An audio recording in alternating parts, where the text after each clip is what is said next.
It normally starts with a massage by one of the masseuses here, and that gets me loosened up and everything. And then I'll do... That's really weird because we don't have any massage therapists here. You don't have any massage No, therapy? I'm kidding. Not a massage therapist. No, I'm kidding. Okay. Licensed massage therapy, licensed physical therapy. Yes, we have. Okay, that's who I meant. That's what I said. You can just...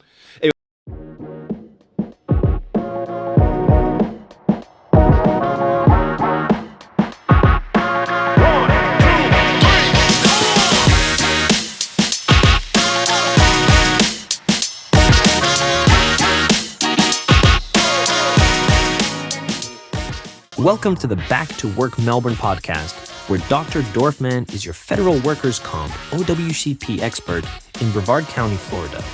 In this podcast, you'll hear tips and tricks about the OWCP process, along with heartfelt patient testimonials from those we've helped get their claims approved. Tune in each week for insightful advice and inspiring stories that will guide you through your journey.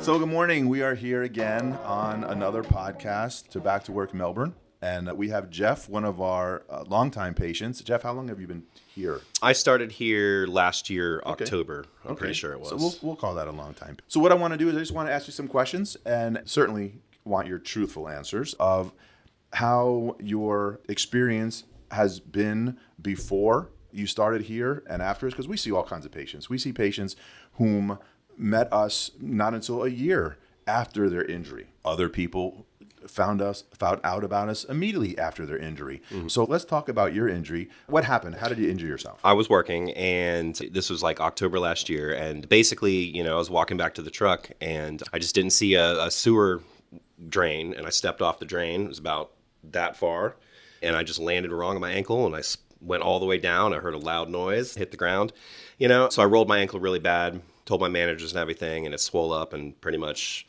I've been dealing with it ever since. Did you make it? Did you finish out your day?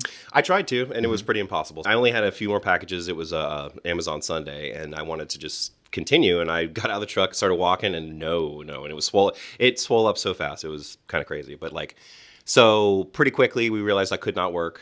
And then I talked to a coworker, and she did mention, your place, and got me in really fast. So I didn't have to wait around or anything. But it's been pretty great. I've had treatment for this the whole time, and I don't know. I see improvements all the time, so it's good. So you injured yourself, and automatically one of your coworkers said, "I've got the right." She saw that I got hurt and told me about you specifically and your place and what you do, and it really was awesome. And that's what we would hope would happen in every situation. Mm-hmm. That a person injures themselves. Coworker tells them, "Right about me." The reason for the podcast and the other forms of social media that we do is because there's so many people who don't have that great experience, quick experience that you had. So many people are suffering out there where they injured themselves. Their supervisor isn't telling them where to go, because a lot of times they don't know where to go. They just tell them to go to the ER, to an urgent care center. And even though you get good care or great care, it's not doing anything in getting your claim approved. Yeah. Because when you work for the federal government, just because you injured yourself doesn't mean that your case is automatically approved. Mm-hmm. Unfortunately, there's a whole bunch of paperwork that we have to do behind the scenes, not only documenting the injury to the part of the body, but what is your job? What were you doing? How did your job lend to you injuring yourself? And an 8 or 10 page report that goes on behind the scenes that gets your case approved. And then we stand behind those cute little things that we have here.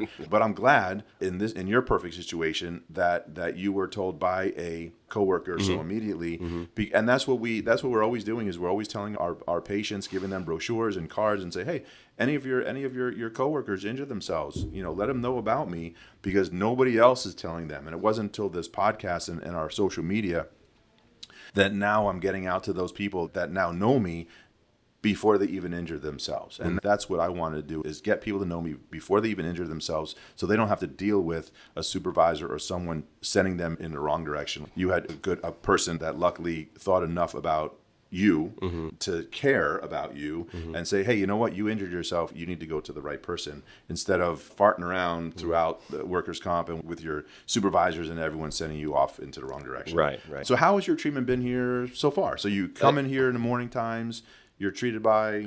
It normally starts with a massage by one of the masseuses here, and that gets me loosened up and everything. And then I'll do. That's really weird because we don't have any massage therapists here. You don't have any massage No, therapy?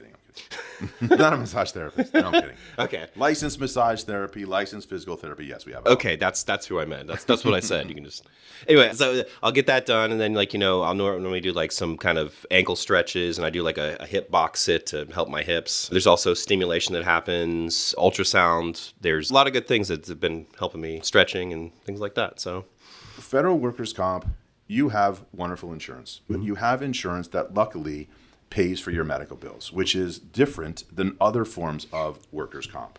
Other forms of workers' comp, when you're not working for the federal government, they want you to get a little bit of treatment.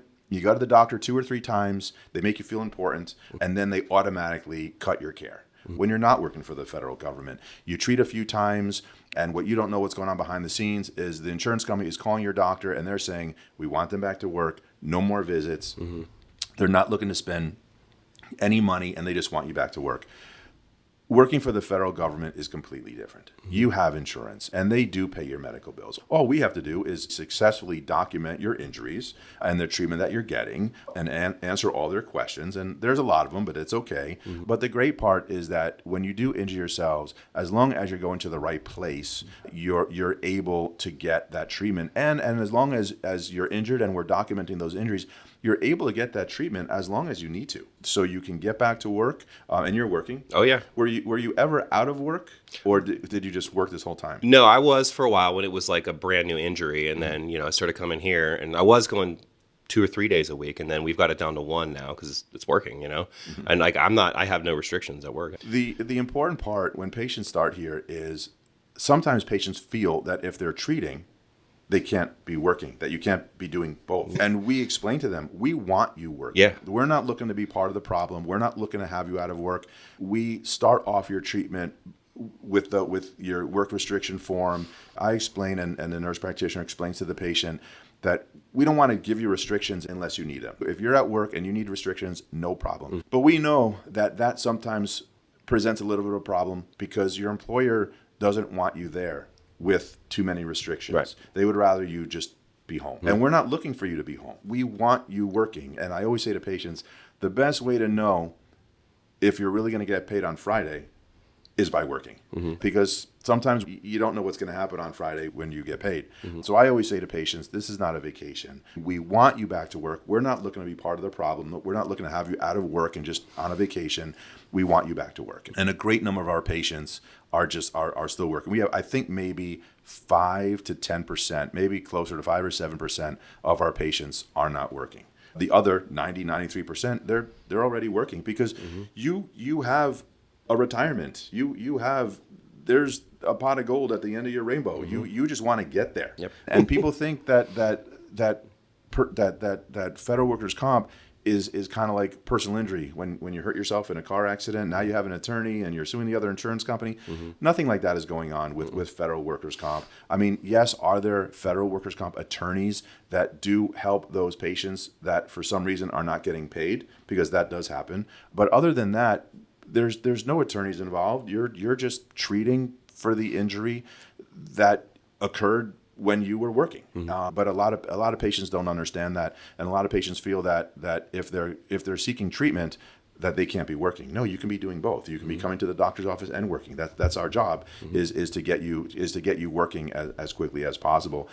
And the great thing about your insurance is they will pay as long as we are documenting our notes successfully, and that goes from your acute injury of treatment and then changing it to the other forms of physical therapy that you should be getting to be making you stronger and stronger at your particular job. Okay. And I almost fell asleep today on the table. It was so relaxing.